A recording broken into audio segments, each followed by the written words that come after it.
Срочное поднятие авиации, истребители над резиденцией, непосредственная угроза президенту, предатели в самом сердце армии. Самое засекреченное подразделение замечено в работе на другое государство. Теракт в России, пострадавших около сотни. Власти объявили траур, призыв к разрушительному ответу. Сотни людей вышли на улицы столицы. Митинг в центре Москвы. Принимается судьбоносное решение. Крым сравняют с землей. Увеличение атак в 7 раз. Жесткое предупреждение Мадяра. Об этом и многом другом к вечеру 10 августа. Самые важные события этого понедельника прямо сейчас. Это «Нехта», с вами Дарья Петрова. Начинаем. Война все дальше уходит вглубь России. В Нижнекамске под удар попал нефтеперерабатывающий завод «Танека». На момент записи этого видео местные власти заявили о 13 погибших. Почти 80 человек пострадали. В регионе объявлен траур. Следком уже завел уголовное дело о теракте. Война все дальше уходит вглубь России. В Нижнекамске под удар попал нефтехимический гигант «Нижнекамск-Нефтехим». На момент записи этого видео местные власти заявили о 13 погибших. Еще 48 человек пострадали. В регионе объявлен траур. Следком уже завел уголовное дело о теракте. За ночь Минобороны РФ отчиталась о перехвате сразу 456 дронов над 16 регионами и оккупированным Крымом. Второй день не может прийти в себя и Белгород. Центр города перекрыт из-за ликвидации последствий вчерашнего налета. Стоит напомнить одну простую вещь. До того, как Путин затеял свою спецоперацию, россияне не гибли ни в Нижнекамске, ни в Белгороде. Война пришла на их землю только после того, как ее начал сам Кремль. А в Госдуме тем временем снова требуют крови. Надо усиливать контрразведывательный режим на территории РФ и усиливать массированные удары, наносить всем, чем можно, просто уже начинать крошить центры принятия решений. Мы должны защитить наших людей. Если следовать его же логике, то главный центр принятия решений, тот, где и затеяли всю эту войну, находится вовсе не в Киеве, а в Кремле. Но Россия останавливаться не собирается и готовится сравнять украинские города с землей. Киев раскрыл цифры и масштабы пугающие. Кремль вышел на рекордные обороты по ракетам. Только за июль по Украине выпустили по 380 единиц. Больше, чем в любом месяце с начала вторжения. Все напрямую зависит от того, сколько заводы успевают произвести. По отдельным видам ракет российский ВПК ставит рекорды. Крылатых Х-101 в июле сделали на 140% больше плана, а ракет Х-35 вдвое больше запланированного. Об этом рассказал замглавы украинской разведки генерал Скибицкий. По таким образцам, как «Циркон», «Оникс», по состоянию на 3 августа противник уже выполнил годовой план по их производству. Хитрят и с приоритетами. Чтобы гнать больше нужного, Москва вообще заморозила выпуск хваленных кинжалов, а освободившееся топливо и детали пустила на другие ракеты. А значит, массированные обстрелы продолжатся, пока хватает конвейера. И главной целью террора именно против мирных остается столица. У них наиболее защищены 2 города – Москва и Санкт-Петербург. Это фактически и есть Россия. Они исходят из такой же логики по отношению к Украине. Если в Киеве будет дестабилизация, она будет распространяться и на другие регионы. Россия взялась выжигать украинские заправки в новом регионе. В Опошнянской общине на Полтавщине после ночного налета шахедов не осталось ни одной уцелевшей АЗС. Восстановить их уже невозможно. Сначала также остались без заправок Харьковщина и Сумщина. Теперь дошло до Полтавщины. Местные боятся, что скоро без топлива может остаться весь регион. Мы, в свою очередь, предусмотрели такой ход событий. Запаслись определенным количеством топлива и материальных резервов для коммунальных предприятий. Но насколько этого хватит, непонятно. Я не понимаю, почему мы до сих пор не разработали какие-то протоколы действий на случай, если в какой-либо области или районе практически не останется заправок. Не залишиться майже заправок.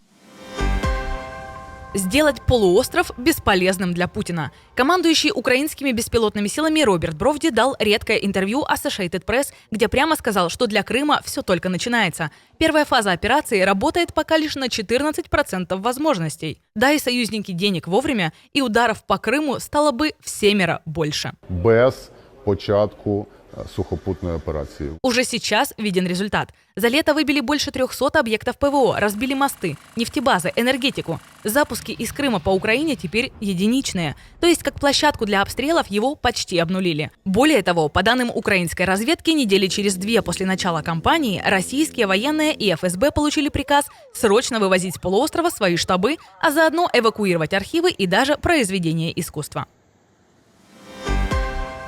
А такое в путинской Москве нынче редкость. В самом центре у здания Верховного суда собрались около 500 человек, и это не проплаченный сгон. Люди пришли поддержать партию «Яблоко», скандируя ее название, и, что показательно, стоят в основном молодые.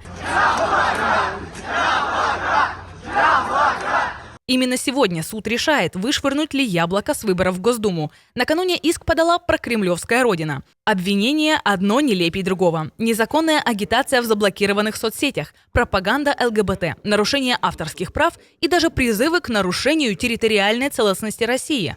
Под последним, оказалось, имелось в виду требование «Яблока» прекратить огонь и заключить мир с Украиной. Дошло и до анекдота. Родина обвинила «Яблоко» еще и в краже фото Хиросимы, но кто автор снимка, назвать не смогла, промямлив что-то вроде «наверное, кто-то из армии США». То есть единственную партию, что открыто против войны, пытаются снять с дистанции еще до голосования, под до смешного натянутыми предлогами. Вот и вышли люди. Но хватит ли смелости у этой толпы отстаивать партию, если ее и правда снимут, покажут уже ближайшие часы. От Москвы снова отворачивается один из главных покупателей ее сырья – Турция. И самое обидное для Кремля – газ она все активнее берет у якобы стратегического партнера. Азербайджан медленно, но верно захватывает московские газовые рынки. За первую половину года Анкара урезала закупки российского газа на 5%, а в июне «Газпром» и вовсе просел на 9%. Зато с Баку уже подписан 15-летний контракт на 33 миллиарда кубометров, начиная с 2029 года. Получается, Кремль в который раз молча смотрит, как его место занимают другие. Тем временем кто-то застрял во временной петле, потому что в Кремле заело пластинку.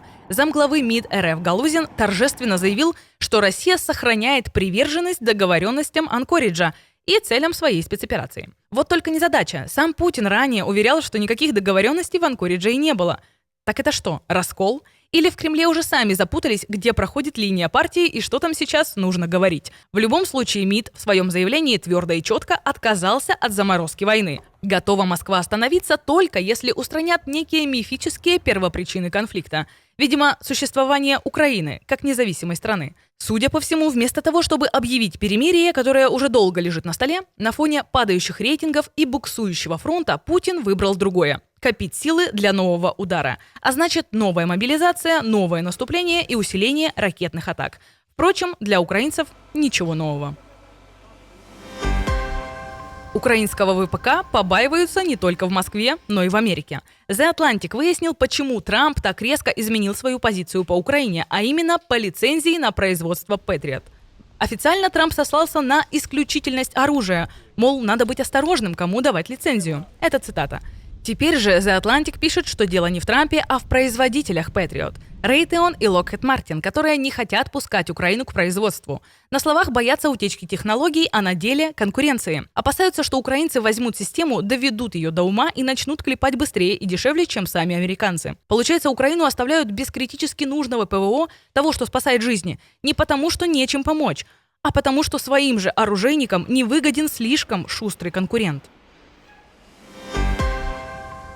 Чиновники точат ножи и ждут победы. Как пишет Reuters, американские демократы в случае победы на ноябрьских выборах хотят сместить действующего президента путем импичмента. И уже готовят против Трампа масштабное расследование. Хотят выяснить, не использовал ли он власть в интересах себя, своей семьи, союзников и спонсоров. В прицеле госконтракты, пожертвования корпораций, иностранное вливание в бизнес семьи Трампа и возможные схемы услуга за услугу. Под раздачу могут попасть даже гиганты вроде Apple, Google, Palantir и компании Илона Маска. А если накопают достаточно, не исключают и новый импичмент. Правда, бить будут не сразу. Сначала соберут доказательства. Ирония в том, что для Трампа это было бы уже третьим импичментом. Дважды его пытались свергнуть, и оба раза он выходил сухим из воды. Так что вопрос теперь один. Сумеют ли демократы на этот раз довести дело до конца? Или Трамп снова выкрутится? Все решат выборы 3 ноября. Продолжаем следить и держать вас в курсе. Тревога прямо над резиденцией президента. Американские истребители F-16 подняли в небо и перехватили сразу несколько самолетов, влетевших в закрытую зону над гольф-клубом Трампа в Нью-Джерси, где тот сейчас и отдыхает. Обошлось без драмы. Все нарушители оказались частными бортами. Их просто мягко выпроводили из запретного неба. Правда, тревогу вызывает другое. Такие залеты за последнее время повторяются не впервые. И пилотов уже настойчиво просят проверять ограничения перед вылетом. А то ведь недолго и до беды. Над головой президента.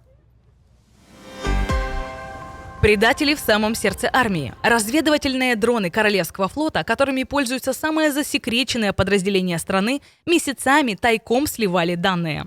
Как выяснило издание The Telegraph, элитный британский спецназ почти полгода невольно работал прямо на китайскую разведку. Все дело в камерах. Внутри оказалась китайская начинка, которая втихую передавала сигналы на адрес в КНР.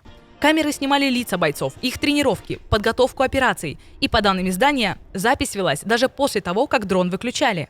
Работали они и рядом с местами сверхсекретных совещаний командования. То есть Пекин потенциально мог видеть все. Флот за 12 миллионов фунтов срочно отрубили от интернета. Минобороны уверяет, что данные утечь не успели. Вот только теперь британцы лихорадочно потрошат всю технику в поисках других жучков. Сколько их еще, никто не знает. Целый российский регион на несколько дней просто отключат от интернета.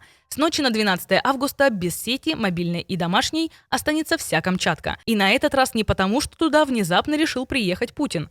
Под водой чинят оптоволоконный кабель, что связывает полуостров с Большой землей. Без его ремонта край рискует вообще остаться без связи. Управятся, говорят, дня за 4, но все это время огромная территория будет сидеть без интернета. А чтобы всегда оставаться на связи, есть проверенный способ. VPN, например, наш. Ссылка в описании. А закончим на приятном и очень розовом. На юге Испании сотни волонтеров устроили настоящую перепись фламинго. В одной из крупнейших колоний Европы, лагуне Фуэнте-де-ла-Пьедра, птенцам аккуратно надевали на лапки именные колечки, чтобы потом следить, куда те разлетятся по Европе и Северной Африке. За день окольцевали 600 малышей. Каждого осмотрели ветеринары. Попался даже редкий белый фламинго. А повод особенный. Заповеднику исполнилось 40 лет, и за это время здесь вывелось больше 200 тысяч этих розовых красавцев. Даже несмотря на засухи и эпидемии. Вот розовая армия и пополнилась новобранцами. На этом на сегодня все. До встречи в следующем выпуске и хороших вам новостей.